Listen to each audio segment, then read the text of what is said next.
So guys अब तक हम लोग जो सम देख रहे हैं उसमें सिर्फ क्या हो रहा है, सिंगल ड्रॉ और सिंगल ड्रॉ ही हम लोग एज्यूम कर रहे हैं। मतलब कि एक पर्सन है, उसका सिर्फ पैसा लेना देना सब कुछ एक दूसरे पर्सन से ही बाकी होता है सब।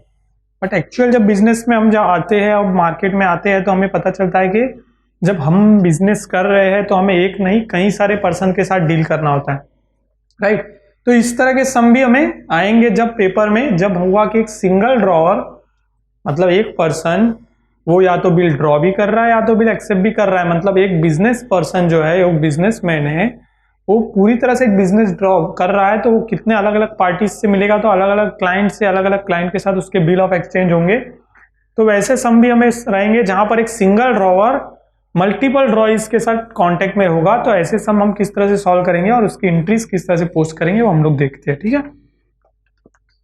विश्वास renews acceptance to Mayur. Vishwas renewed his acceptance to Mayur for rupees 22,000 by paying 12,000 in cash and accepting a fresh bill for the balance with interest at 12% per annum for 2 months. इसमें कोई specific date नहीं दी जाती इस तरह के sums में। तो हम मेंशन करते कि मतलब एक दिन में इतने सारे ट्रांजेक्शन हुए मल्टीपल जगह से, तो ये सेम डेट पे ही होने वाले ट्रांजेक्शन होते हैं मोस्टली। तो इसमें क्या बताया, विश्वास ने रिन्यू कर रहा है एक्सेप्टेंस, विश्वास रिन्यू करा रहा है अपनी एक्सेप्टेंस टू मयूर। हमको क्या करना है, पहले ही देखो शुरू में लिख दिया है, journalise the following transaction in the books of Mayur. सिर्फ मयूर के बुक्स में सारे ट्रांजेक्शन की एंट्री करनी है। 22,000 का एक बिल था, उसको रिन्यू कराना है। रिन्यू के लिए पहले क्या करते हैं, डिजॉनर की एंट्री करेंगे, फिर कैश इंटरेस्ट की एंट्री करेंगे। इंटरेस्ट के बाद हम लोग क्या करेंगे, पार्ट पेमेंट की एंट्री करेंगे, और पार्ट पेमेंट की एंट्री के बाद एक न्यू बिल जनरेट करेंगे। तो इसमें इंटरेस्ट पेड नहीं हुआ, इंटरेस्ट प्लस बैलेंस अमाउंट जो रहेगा उसका न्यू बिल जनरेट होगा, ठीक है। Honoring or acceptance to Ashwin of rupees 17,750 by endorsing Hari's acceptance of rupees 17,500 in full settlement. क्या किया हमने, हमें पैसा लेना बाकी था एक पार्टी से, ठीक है। ऑनरिंग और एक्सेप्टेंस टू अश्विन, हमारी जो अश्विन से 17,750 रुपए लेने बाकी थे, तो मैंने क्या किया, हरी की एक्सेप्टेंस को उसको इंडोर्स कर दिया 17,500 रुपए में। मतलब मेरा एक बिल देना बाकी था और एक बिल लेना बाकी था, वो दोनों बिल आमने सामने मैंने कल खत्म कर दिए। तो एक इंडोर्स था, मतलब हरी को देना बाकी था, तो हरी का बिल जो मुझे लेना बाकी था वो मैंने क्या किया, अश्विन को जो देना बाकी है 17,750 उसके अगेंस्ट एडजस्ट कर दिया। तो जो बैलेंस बचेगा उसको डेबिट बैलेंस है तो डेबिट में डिस्काउंट दिखाएंगे, क्रेडिट बैलेंस है तो क्रेडिट में, ठीक है। Prakash who accept Mayur's bill for rupees 21,000 was declare insolvent and only 25% of the amount could be recovered from his estate. So मयूर को जो बिल था, प्रकाश मतलब प्रकाश who accepted मयूर्स बिल, तो प्रकाश जिसने के मयूर का बिल, मयूर यानी जिसके बुक में एंट्री कर रहा हूं मैं, तो प्रकाश को जो 21,000 का एक बिल था वो अभी क्या हो गया है, इंसॉल्वेंट हो गया। सो इंसॉल्वेंसी के केस में आपको क्या करना है, पहले डिजॉनर की एंट्री करनी है, फिर इंसॉल्वेंसी जितना अमाउंट रिकवर हो रहा है, तो यहाँ पे बताया है हमें कि 25% रिकवर हो रहा है, तो बचा हुआ अमाउंट हमें बैड डेब्ट्स में दिखाना है, ठीक है। इसके बाद बताया, bank inform us that Shailaja's acceptance for rupees 32,000 send to bank for collection. Bank ने हमें इन्फॉर्म किया कि जो शैलजा की एक्सेप्टेंस थी 32,000 की, जो अपने बैंक फॉर कलेक्शन के लिए भेजी थी, had been dishonoured and noting charges paid were rupees 275। Noting charges भी पे करना पड़ रहा है 275 रुपए। तो जो शैलजा के लिए हमने बिल भेजा था वो भी डिसऑनर हो गया है, जो कि हमने बैंक को दिया था कलेक्शन के लिए, बैंक ने हमें इन्फॉर्म किया है, एंड 275 रुपीज बैंक ने क्या किया, नोटिंग चार्जेस भी पे किया है। सो इस तरह मैंने आपको पहले भी बहुत बार बताया कि ड्रॉअर के बुक में एंट्रीज आपको याद होनी बहुत ज्यादा जरूरी है, क्योंकि आपको most of the time drawer के बुक में एंट्री करनी है। यहाँ पर भी सिंगल ड्रॉअर मयूर है और उसके बहुत सारे पार्टीज क्लाइंट के नाम यहाँ पर आ गए हैं, ठीक है। मयूर जो है वो सिंगल ड्रॉअर है। तो आपको ध्यान देना है कि डिसऑनर की entry most of the time आते हैं ऐसे सम्स में, डिसऑनर बहुत बार होता है। पहली चीज, डिसऑनर जब भी होगा तब ड्रॉई का अकाउंट डेबिट होगा। मतलब आपको जिस पर्सन से बिल डिसऑनर हुआ उसका अकाउंट डेबिट साइड में रखना है और क्रेडिट साइड में आपको लिखना है बैंक से अगर डिस्काउंट हुआ तो बैंक, अगर इंडोर्स बिल था तो इंडोर्स्ड, और जो भी बिल है उसके अकॉर्डिंगली उसकी एंट्री होती है, और एल्स रिटेन्ड बिल है तो बिल्स रिसीवेबल होता है, ठीक है। सो चलिए हम स्टार्ट करते हैं सबसे पहली एंट्री के साथ। पहली एंट्री रिन्यूअल वाली एंट्री है, जिसमें विश्वास ने रिन्यू कराई acceptance to Mayur for rupees 22,000 by paying rupees 12,000 in cash and accepting a fresh bill for the balance with interest at 12% per annum for 2 months. ठीक है, तो ऐसे में क्या होगा, सबसे पहले रिन्यूअल होता है, तो रिन्यूअल में डिसऑनर की एंट्री होती है, डिसऑनर हो रहा है बिल, सबसे पहले एंट्री, और इसमें नंबरिंग सिस्टम पे आपको जाना है, जैसे जैसे नंबर वाइज आपको दिया होता है, जैसे 1 नंबर से दिया था तो यहाँ पर हमने लिख देंगे 1 नंबर, मतलब कि ये 1 की हम लोग एंट्री कर रहे हैं, और 1 में अलग अलग अगर एंट्री है तो यहाँ पर नंबर और एक हो जाता है ए, 1 के अंदर A B C D. Renewal में 4 एंट्री होती है, आपको पता ही है, पहले डिजॉनर की, फिर इंटरेस्ट, फिर पार्ट पेमेंट और न्यू बिल की। तो चारों एंट्री लाइन बाय लाइन करेंगे। सबसे पहले देखिए डिजॉनर हुआ तो पार्टी का अकाउंट जो है उसे क्रेडिट डेबिट साइड पहले लिख लेना है, विश्वास अकाउंट डेबिट। अब ये बिल कैसा था कुछ बताया नहीं, मतलब ये सिंपल बिल हम लोग एज्यूम करेंगे इससे, और bills receivable account credit side में लिखेंगे। ठीक है, तो बिल डिजॉनर हो गया। कितने का बिल था? 22,000 का 22,000 बिल डिजॉनर। इस तरह से इसका नरेशन हो गया। ठीक है, इसके बाद बी जो सेकेंड एंट्री है वो इंटरेस्ट की होगी, इंटरेस्ट कैलकुलेट करना पड़ेगा। तो वर्किंग नोट 1, 22,000 नहीं, 22,000 में से पार्ट पेमेंट कितना कर रहा है वो 12,000 पार्ट पेमेंट कर रहा है, तो इंटरेस्ट का अमाउंट कितना होगा 10,000 के ऊपर कैलकुलेट करना होगा। कितने परसेंट बोला है? देखिए 12% फॉर 2 मंथ्स, सो 12% 2 मंथ्स। ठीक है, तो 12 से 12 कट हो गया, 2020 कट हो गया, 100 इंटू 2 करने पे 200 इंटरेस्ट। तो इंटरेस्ट की एंट्री करेंगे। अब इंटरेस्ट क्या हो रहा है? हमें रिसीव हो रहा है इंटरेस्ट, तो Vishwas account debit to interest account.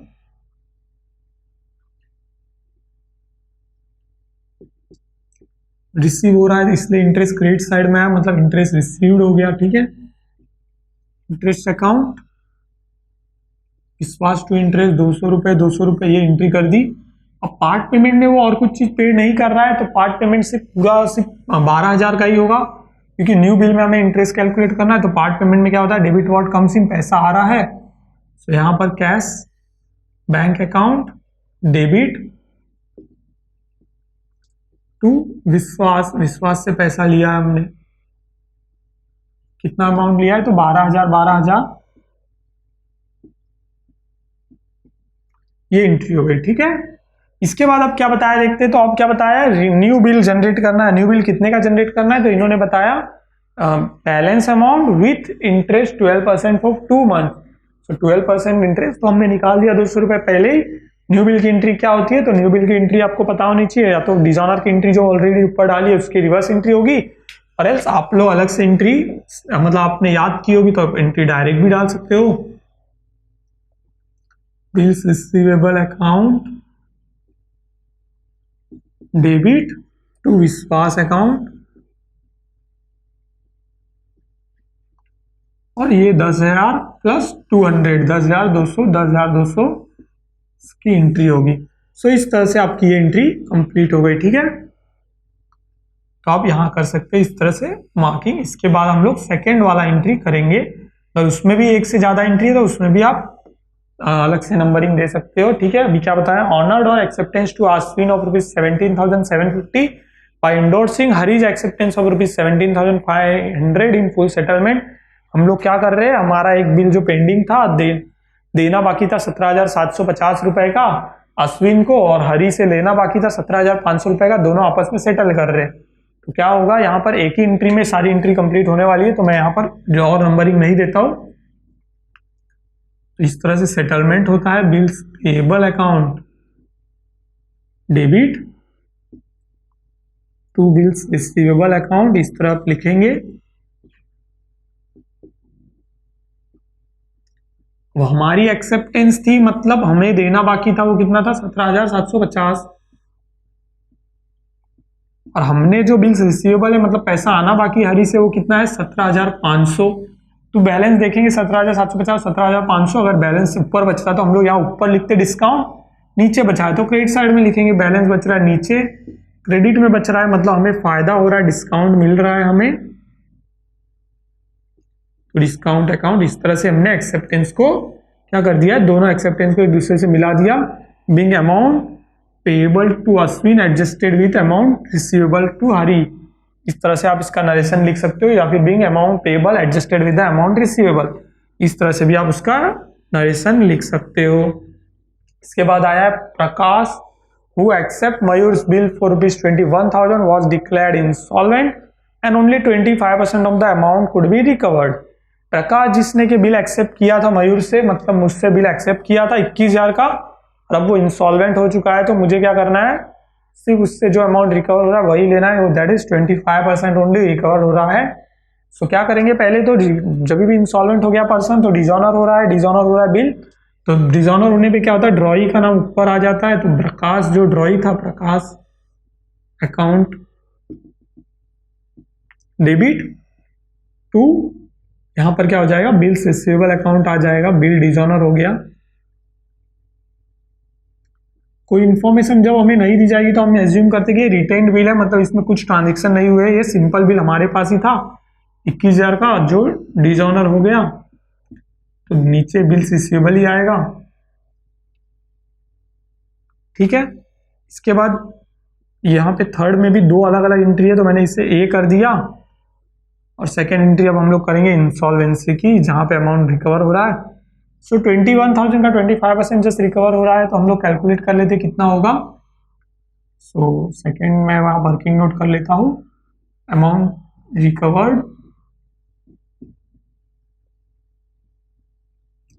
Amount recovered 25%, सो 21,000 का 25% निकाल लेते हैं। सो 210 इंटू 25 आपको करना है, सो 25% आपको मिल जाएगा, कितना होता है, ठीक है। सो आपको मिलेगा 5,250, ठीक है, यानी बचा हुआ अमाउंट इसमें से जो बच रहा है वो कितना होगा, 15,750। ये हमारा बेड डेप्ट से इतना पैसा डूब गया, बेड डेप्ट, ठीक है, इतना हो गया। सो अब हम लोग इसकी एंट्री करेंगे, तो हमें पैसा रिकवर हो रहा है, मतलब पैसा आ रहा है, डेबिट वर्ड कम्स इन, पैसा आ रहा है। सो यहाँ पे हम लोग लिखेंगे कैश और स्लैश बैंक अकाउंट, पैसा कहाँ से आ रहा है ऐसे कुछ नहीं बताया है, कैसे आ रहा है, किस पे में, और बचा हुआ अमाउंट जो है वो हमारा डूब गया, तो बेड डेप्ट में डाल देंगे हम लोग।